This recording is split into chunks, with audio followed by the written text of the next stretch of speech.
Xavier Becerra. I'm the chairman of the House Democratic Caucus. This morning, we had a very full House of Democrats this week interested in learning a little bit more about where we go this week on the issue of Iraq and Syria, in going after the terrorists that we know as ISIL, and dealing with all the other issues that we have on our plate here in Washington, D.C. for the country, and that includes, of course, a budget. It includes the reauthorization of the Export-Import Bank. It includes any number of things that are important for us to deal with, not the least of which is trying to just continue to work with the President to help create the jobs that are putting millions of Americans back to work.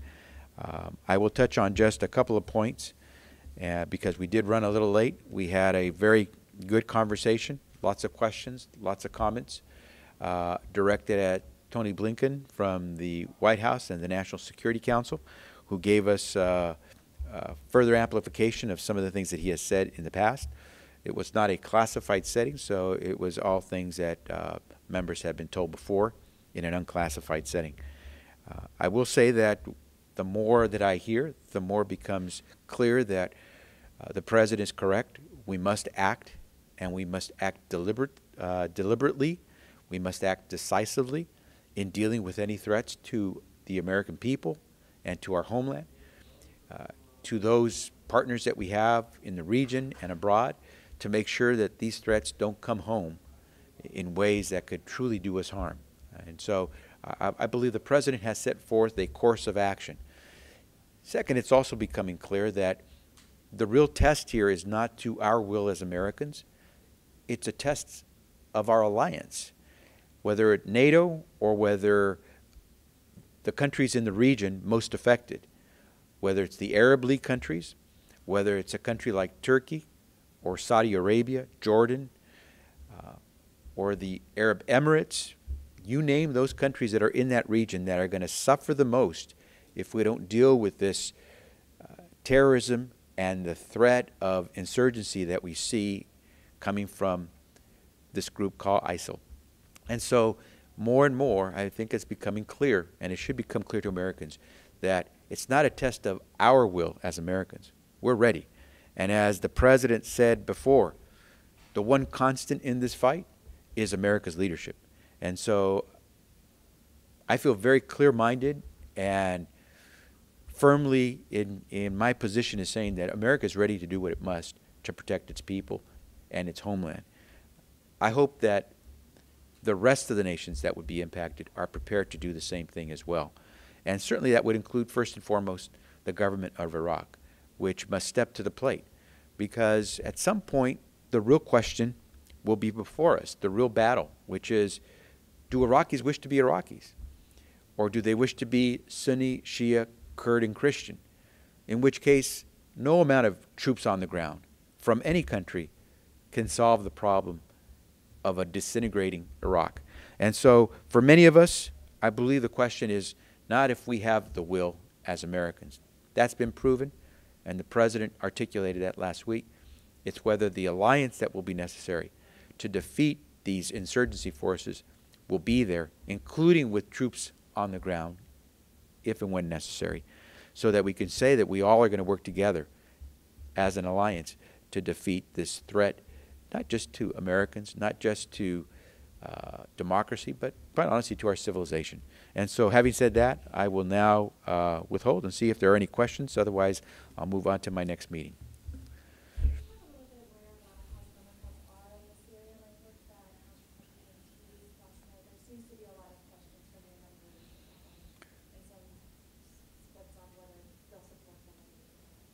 So what we do face today is not a vote to reauthorize or to authorize the use of military force in Iraq against ISIL.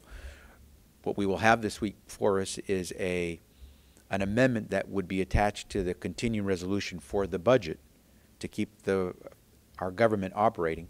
That amendment would call for what the President identified last week, which is resources to be able to recruit and train individuals that will be part of a force in Syria that will help take on ISIL in Syria. And so that amendment will come before us. We'll have an opportunity to debate it and vote. It just came out last night. Many members asked questions about the amendment, more specifically about the elements of that amendment. And my sense is that over the next several hours, as we get ready to start to debate that amendment, members will have more clarity. The administration, Tony Blinken, said that today that the White House is supportive of the amendment, and that we know that it is directed at the president's request of last week for the monies to recruit and train those forces. And so we'll see. I think a number of members want to take a close look at that amendment, because it does deal specifically with where we will go when it comes to addressing the threat that is ISIL. You said there were questions about elements of the amendment. What specifically? People want to know how tailored, how specific it was, how broadly it would allow the president to act, where the money would go, what type of consultation there would be with Congress, whether this goes beyond what the president announced last week. So there were just mostly questions because while we've heard that the president made this request last week, and we knew that the Rules Committee would be discussing putting an amendment or some version of the president's request before us this week, members had not had a chance to read the language of the amendment. And so the amendment freshly printed is now available. Members will begin to read it. And I think the administration did make clear that, having worked with the House and the Senate on the language, that they are supportive of that amendment. Will you vote for it? I have to take a close look at it. If it's narrowly tailored to address what the president said, then I likely would support it. But again, I'm one of those who wants to make sure that this is very discreetly defined, because I do believe that you could easily start to have mission creep in much of this. And so I would like to make sure that it's clear what we will do. It's clear what those who we profess to be able to train will do. And it's going to be important to know that we're going to be kept abreast of how this proceeds, if indeed it is passed and does get implemented. Any other questions?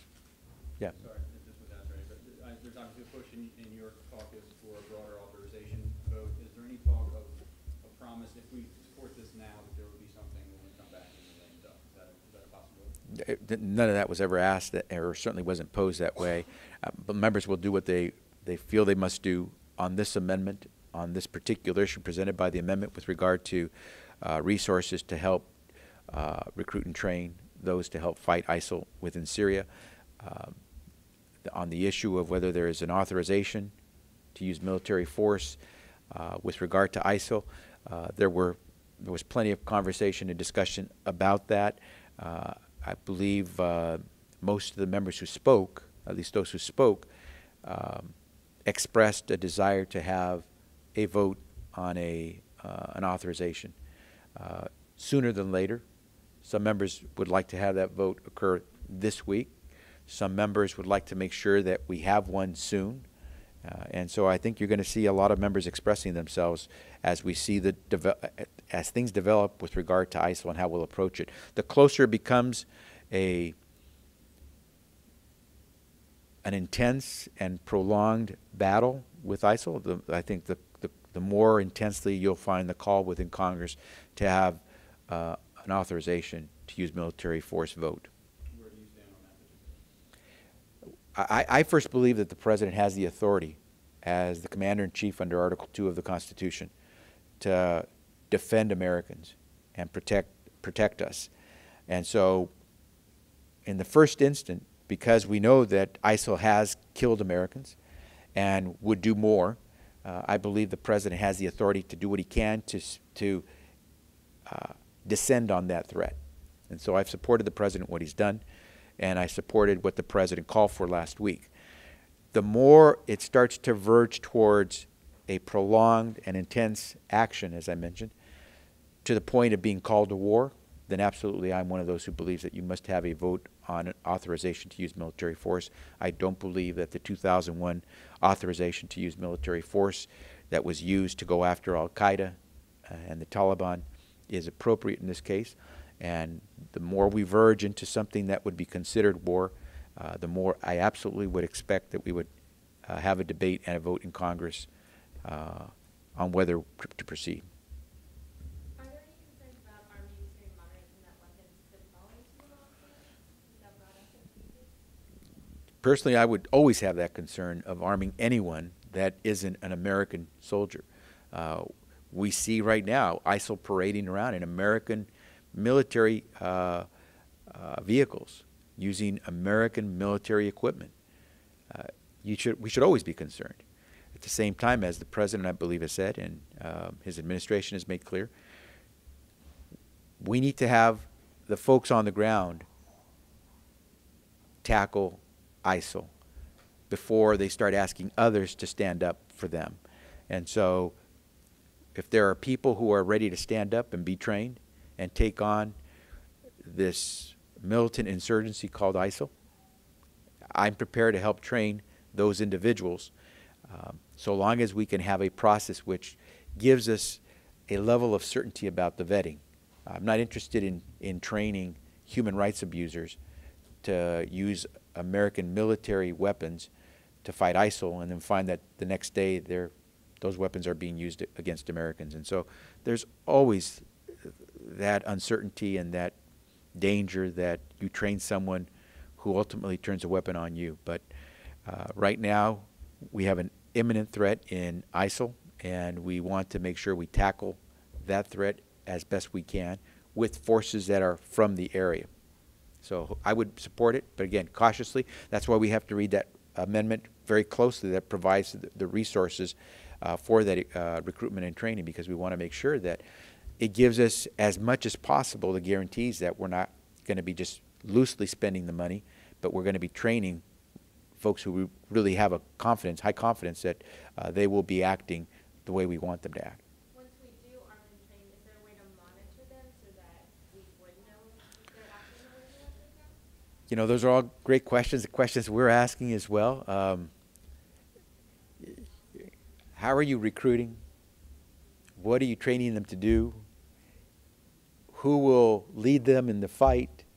Where will they be stationed? Where will they take on the fight?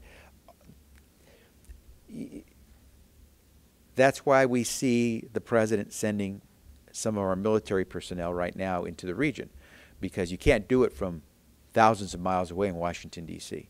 And so the only way you're going to know whether they're well-trained, fighting the fight the way we'd like, winning or not, is if you've got someone watching and right there. And so that's very tough, and that's very dangerous. So none of this is in a hermetically sealed box of guarantees that what we do will translate into exactly the way we imagine it. We have to have all the confidence that we're going to have the checks and balances to make sure we do this right, or as best we can. And those are the reasons why these are very important and crucial votes. Any final questions? If not, thank you all very much.